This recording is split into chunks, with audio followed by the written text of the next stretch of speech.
Let's talk about gastric balloons. Gastric balloons were invented more than 30 years ago to give an alternative and less invasive treatment to bariatric surgeries. Nowadays, you could treat weight loss by going through a regular diet, sign up to a fitness center, medications, bariatric surgery, or even hypnosis or whatever. It's all out there.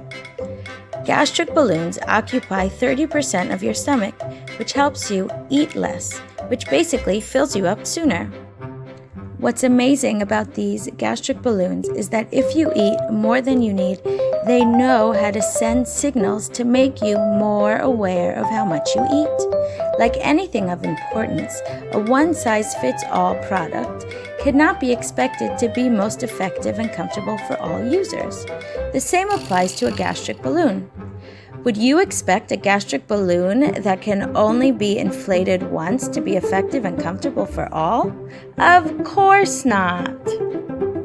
And the Spatz gastric balloon is the only adjustable gastric balloon in the world, because changing balloon size when most needed is the difference between a successful and unsuccessful outcome.